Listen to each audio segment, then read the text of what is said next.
দুবাইতে 4 রাত্রি 5 দিনের ট্রিপে আমাদের বিকেলবেলায় ডেজার্ট সাফারি রয়েছে আর সকালের দিকটা ফাঁকাই রয়েছে দেখে আমরা শপিংয়ের জন্য বেরিয়ে পড়লাম। আর এর জন্য আমরা আবরা করে যেতে হবে ডেরা শুকে। ডেরা শুকটা হলো দুবাইয়ের সবথেকে সস্তার মার্কেট।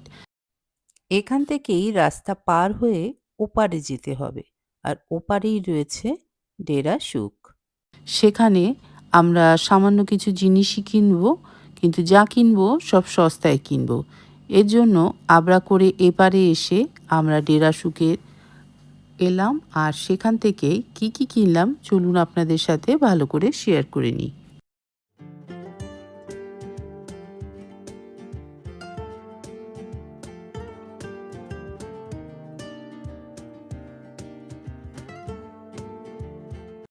প্রথমেই ঢুকে পড়লাম এমন একটা মশলার দোকানে যেখানে সব ধরনের মশলা আছে আর বিভিন্ন দেশের ইরান, আফগানিস্তান এমনকি শ্রীলঙ্কারও প্রচুর মশলা রয়েছে। তার থেকে সামান্য কিছু মশলা, আর এখানকার মশলা কিন্তু খুবই সুগন্ধি। এর জন্য আরব দেশের খাবারগুলো খেতেও কিন্তু বেশ সুস্বাদু ছিল, যেগুলো আমরা খেয়েছিলাম। তো তাই জন্য এখান থেকে সামান্য কিছু মশলা কিনে নিয়ে এসেছি বাড়ির জন্য।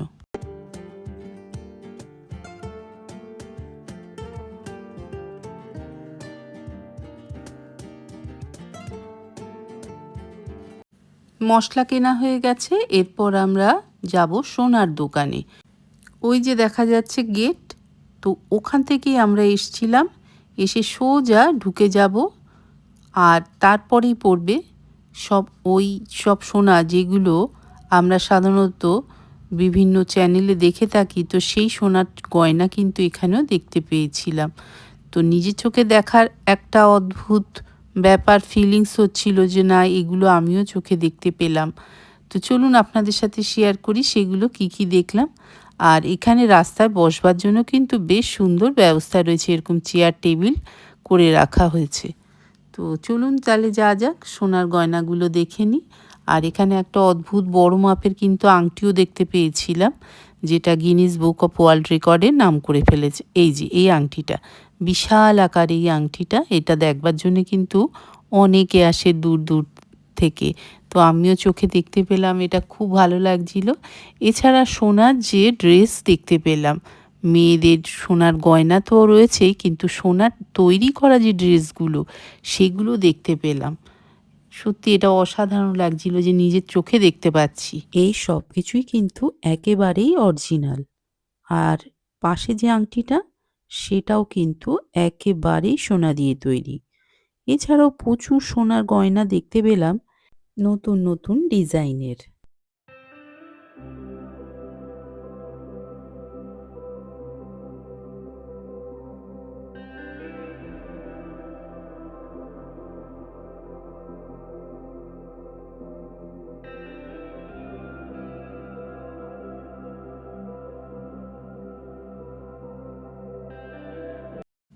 এই ডেরা মার্কেটে সবথেকে বেশি কিন্তু সোনার দোকান। বিভিন্ন ধরনের সোনার গয়না তো রয়েছেই, এছাড়া দেখতে পেলাম মহিলাদের পোশাকের মতন সোনার ড্রেস। আমরা এমন একটা জায়গা থেকে সোনা কিনেছিলাম যেখানে রয়েছে কলকাতার ব্রাঞ্চ। কোনো রকম সমস্যা হলে এখানকার বিল দেখালে পরে কিন্তু হয়ে যাবে সেই সমস্যার সমাধান।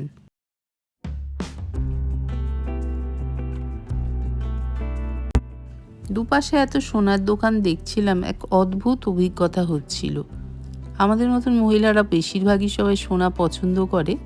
তো এই সোনার গয়নার ডিজাইনগুলো দেখতেই ভাল লাগছিল। যত না কেনার ইচ্ছে, তার থেকে ডিজাইনগুলো হাঁ করে শুধু দেখছিলাম।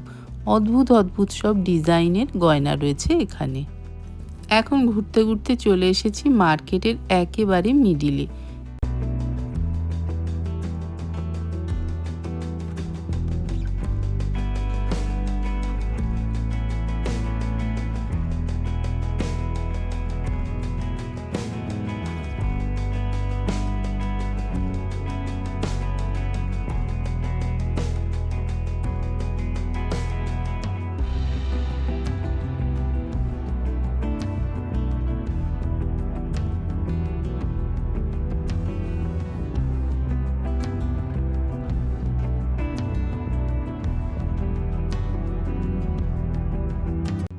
এই মার্কেটে রয়েছে পারফিউমের কিন্তু বহু দোকান, তার মধ্যে থেকে একটা দোকানে ঢুকে পড়লাম।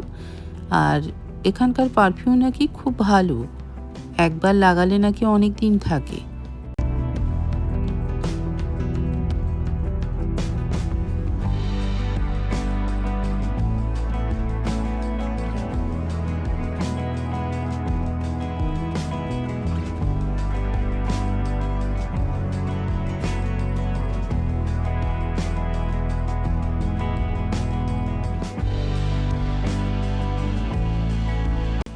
এই ডেরাসুখ হচ্ছে শপিংয়ের জন্য সব থেকে ভালো বলা যেতে পারে।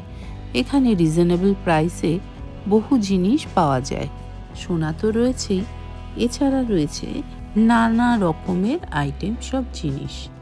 তবে এখানে সোনা যে সস্তায় পাওয়া যাবে সেটা কিন্তু না, সোনার প্রাইস কিন্তু সব জায়গাতেই সমান, তবে সোনার দোকানটা এখানে বেশি। তবে দুবাইতে আসার পর আমরা যখন সোনা কিনেছিলাম তখন আমাদের এখানের থেকে দামের হেরফের ছিল মাত্র 4 থেকে 5,000 টাকা। তো মোটামুটি একটা দামের মধ্যে আমরা কিছু সোনা কিনেছিলাম। তবে বলা যায় এখানকার ডিজাইন কিন্তু দুর্দান্ত ছিল, যেগুলো দেখে পছন্দ হয়ে যাওয়ার মতন। এইসব ডিজাইনগুলো আমাদের কলকাতাতে পাওয়া যায় না, তার কারণ এখানকার কারিগরেরাই কিন্তু এগুলো তৈরি করে থাকে। এরপরে চলে এলাম এখান থেকে কিছু শোপিস কেনবার জন্য, যেগুলো কলকাতাতে আমাদের এখানে দেখাই যাবে না, একমাত্র দুবাইতেই পাওয়া যায়। তো বেশ কিছু জিনিস এখান থেকে কিনে নিলাম।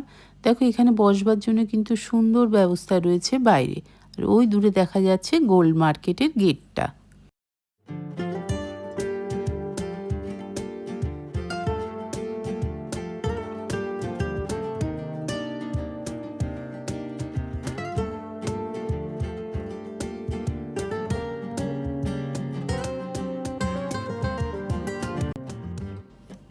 এরপর বেরিয়ে যাব গোল্ড মার্কেট থেকে, কিন্তু তার আগে চোখে পড়লো বিশাল আকার একটা সোনার ড্রেস, যেটা মাথা থেকে পুরো পা পর্যন্ত।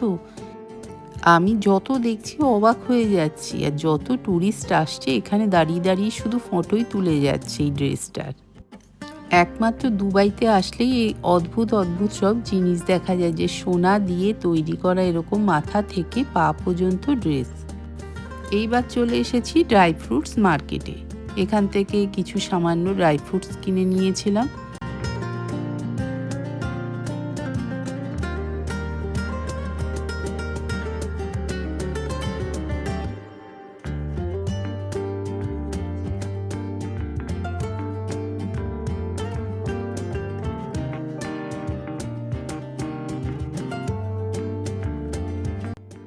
এই ডেরা মার্কেটে কিন্তু সব ধরনের দোকান রয়েছে, তাই প্রত্যেকটা গলি ঘুরে ঘুরে দেখছিলাম।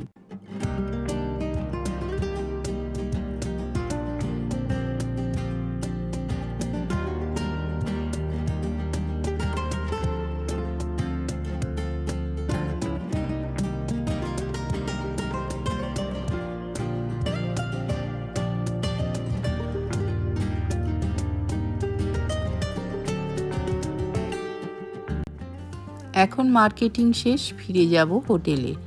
এখান থেকে পাওয়া যায় ইরানিয়ান লস্যি, সেটা কিন্তু খেতে খুব ভালো। তো আমরাও কিন্তু এখানকার ইরানিয়ান লস্যি ট্রাই করেছিলাম। দেখো এখানে বসবার জন্য কিন্তু খুব সুন্দর ব্যবস্থা রয়েছে। ওই যে দেখা যাচ্ছে পথটা, ওখান থেকেই যেতে হবে আমাদের। ওখানেই রয়েছে আবরা স্টেশন, তো আবরা করেই যাব।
এপারে এসে দেখলাম অনেকেই দাঁড়িয়ে আছে এই আবরা স্টেশনের সামনে। এই যে দেখো কি সুন্দর করে সাজানো গোছানো প্রত্যেকটা জিনিস।